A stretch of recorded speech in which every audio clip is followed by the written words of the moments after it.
It's been 17 years since Atlético Madrid beat Barcelona at the Camp Nou, and that stat tells you that Diego Simeone has never done it. Yet, as they say, that's why they play the games, because coming into this one, all the momentum was with Atlético Madrid and not with the team in Barcelona that had failed to score a single goal in 3 straight matches. Atleti had won 6 straight in the Liga, and they had not lost a game since January 8th against Barcelona, 1-0 nonetheless, but it was a 12-game unbeaten streak for Atlético Madrid, and they were the hottest team in Spain. So while it is totally fair that you're going to criticize the final result, whether it's Xavi or the players we'll get into, and I am going to criticize as fairly should be done. But the most important thing, and it's not even one of the headlines, because I think it's what defines this entire video, it's that this 1-0 win for Barcelona could be the game, and should be the game, that has them holding the Liga trophy, and Culers should be able to take a much larger breath, while that being an exhale out, because it seems like they took care of business when they absolutely needed to, as they've done many times this season in the league. So let's do it. The 5 headlines from Barcelona's 1-0 win over Atlético Madrid in the Liga. 1 is Ferran Torres' flowers. While I don't think he was the player of the game, let's give flowers to Ferran Torres for that goal. Because in a time where the other forwards on Barcelona weren't putting the game away and sealing the deal, Ferran Torres' 1 goal was the difference maker in this game. And while I praise Lewandowski in the fall, and I praise Raphinha when he did it, I praise Pedri when he did it, if you're the guy with the boot on the ball to put it in the back of the net and be the difference maker in 3 points, when the team is winning the Liga trophy at the end of the season, I'm going to think of you in that match, and I'm going to give you your credit.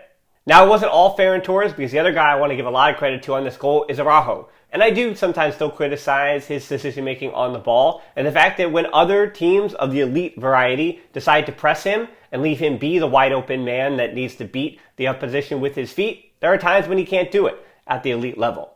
But against a team, even Atlético Madrid, that I consider, with their run of form, elite, this is a really promising sign from Araujo. That ball, little 10-yard dink from Koundé, Araujo pops it right over the top for Raphinha to run onto. He still had a bit to do as well. Cut it back, lays it off for Ferran Torres, who finds himself very opportunistically in a tremendous amount of space. He took his time, kept it low, and put that past Oblak.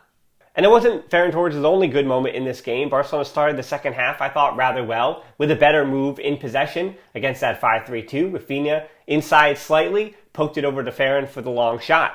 And this is the kind of game, interestingly enough, against that low block, where I did kind of wonder if Lewandowski was in better form. Sure, we'll get to him in a second. But between Raphinha and Ferran Torres, it kind of made sense with those two, both trying to come inside, overloading the middle of the field. Yes, they have to use their width, Balde on the left and Raphinha on the right, to stretch that 5 at the back, yes. But all that tight space work for Ferran Torres and Raphinha, they're both fully capable, I think, at times of doing that. And I think they both had rather positive games today because of such a skill. Which brings us to headline 2, which is a difficult time for Lewandowski.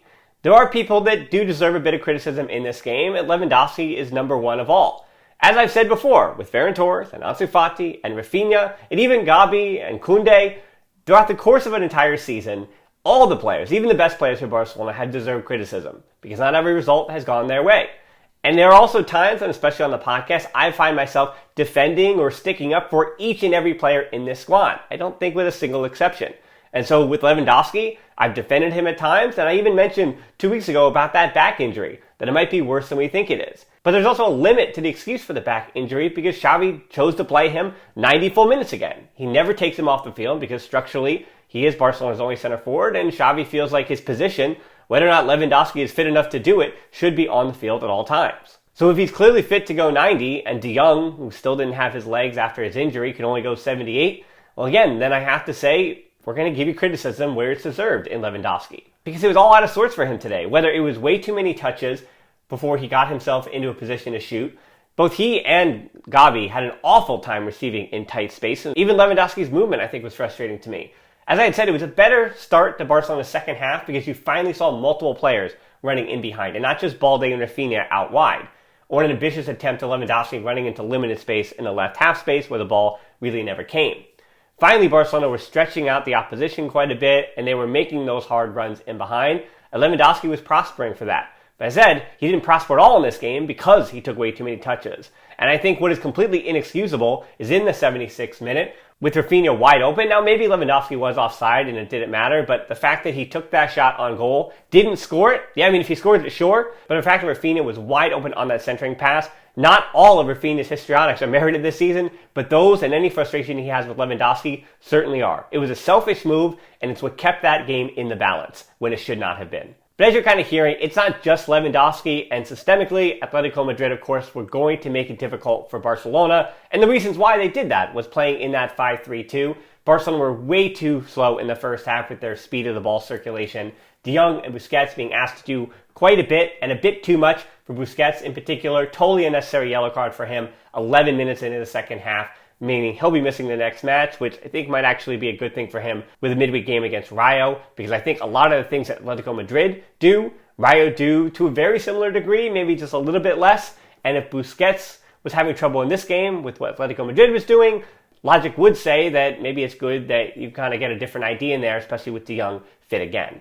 And speaking of De Jong, he was excellent in this game. I already mentioned that I think it might have been Araujo as the man of the match for me. I'm not sure about that. Again, another clean sheet for Barcelona. But for De Jong, I think it'd be fair if you gave it to him too. He was so essential to keeping possession, winning the ball back when he needed to. And I think actually giving Barcelona something to trust in, some kind of control and continuity.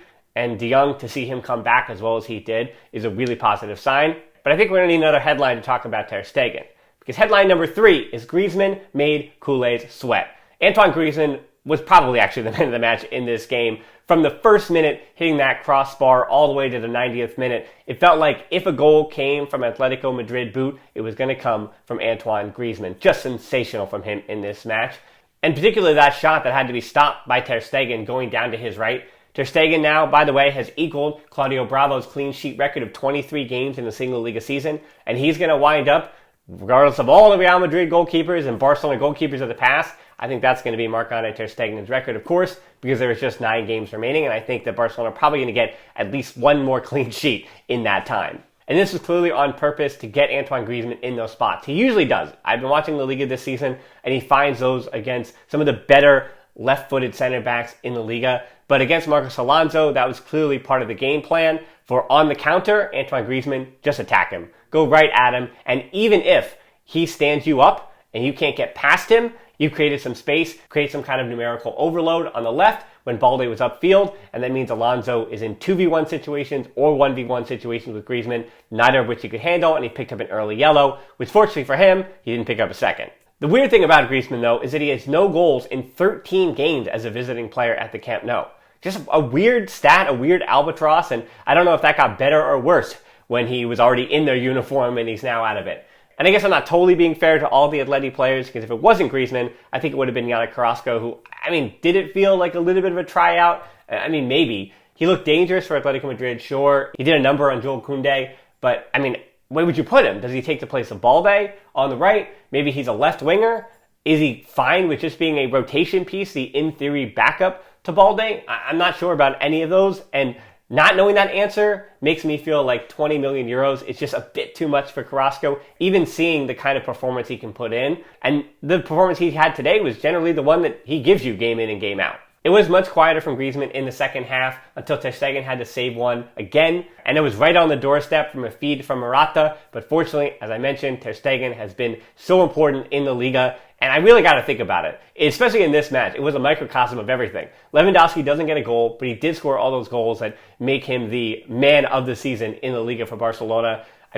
The next thing we're going to get to is Pedri, and you see how much better they got with him on the field. And then Ter Stegen, of course. Barcelona do not get the 3 points without him in net tonight. Headline 4 is instant upgrades. You knew it was coming. 61st minute, here comes Pedri for Ferran Torres, and Eric Garcia comes on for Marcos Alonso. But it's that first one that I want to talk about, because Eric Garcia, not too great in this one. Immediately gave it away after coming on, but Arrigo de Paul was wide after Carrasco beat Koundé again. So, yeah, it is what it is with Eric Garcia and Marcos Alonso. You know how it is. Those two moves indicated for Xavi that 1, you want to get Marcos Alonso off with his yellow, but 2, that Barcelona wanted to have, and there was an indication for even more desire for control. And that immediate shot from Gavi that went wide was that indication. The minute Pedri came on the field, it felt like the left side and the right side were totally connected. It felt like Gavi had a lot more space to receive the ball. It felt like Gavi had more ambition to get forward and make himself dangerous in the box because he knew he had some support. It's crazy that Pedri, still at the age he's at, makes such an impact that you take that breath, just like De Jong, the whole team just seems to take that breath and rely on the fact that they can say, hey, we've got just an iota of control in this game. We are up 1-0, and here comes Pedri to get and retain the ball out of those tight spaces. With Barcelona and Xavi, no matter what, Xavi might play a different way than Pep and Luis Enrique, and we've talked about those things, and we are going to talk about tactics and Barcelona's big picture stuff on Tuesday. That's why I'm going so hard on the tactics of the Atletico Madrid preview. But Pedri is what kind of does change your tactics even, because he allows you to have a control over a match that Barca has not had in the last 1 month and a half since Pedri went out.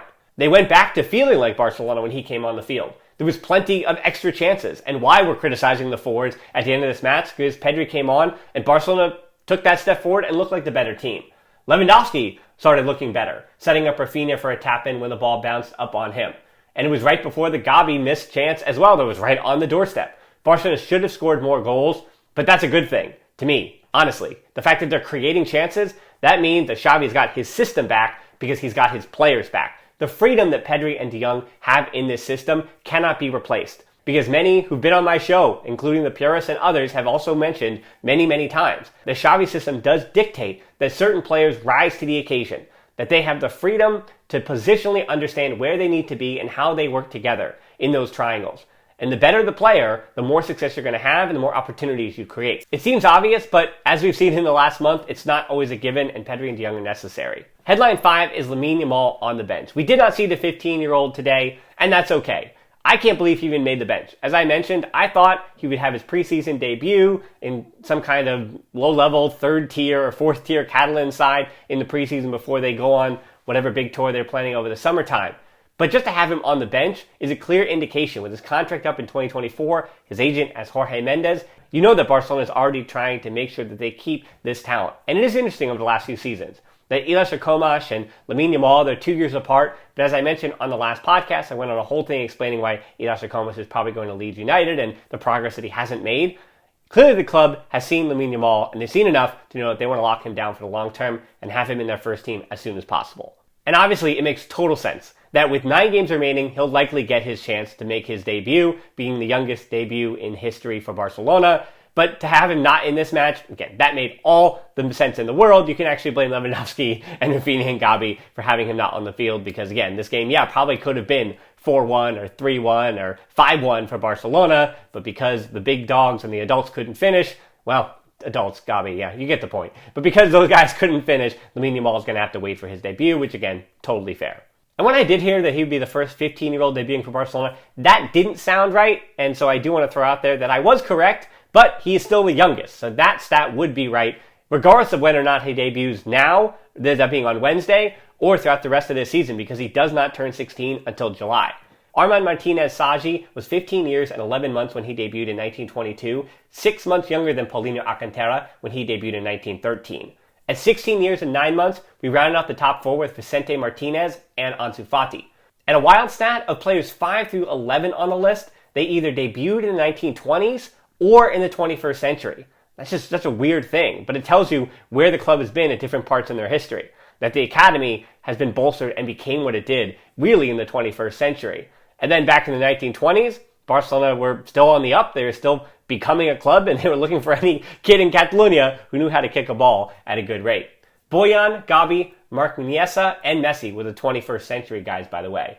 On the other end of the spectrum, Lewandowski will end the season as the 15th oldest player in Barcelona's history, with multiple years left on his deal, so I'm just going to throw that stat in there as well. And those last 2 stats also a reminder, too, that Barcelona, as we've seen in previous seasons, like to live on the extremes, the youngest and the oldest, with almost nothing in between. Thankfully, Frenkie de Jong and Araujo, Ter Stegen, those are age ranges, I'd say, that are right in the middle, prime of their careers, and those are the kind of guys that got the job done today. So I'm happy with it. 1-0 that should lock up the Liga. Still, some tests ahead. There's Real Betis, Real Sociedad, Rayo Vallecano on Wednesday, but I think Barcelona have not only gotten their confidence back, but more importantly, they've got Pedri and De Jong back. So I hope you join me for the rest of this season, as Barcelona should be raising that trophy before too long. And as always, until next time, Forza Barca.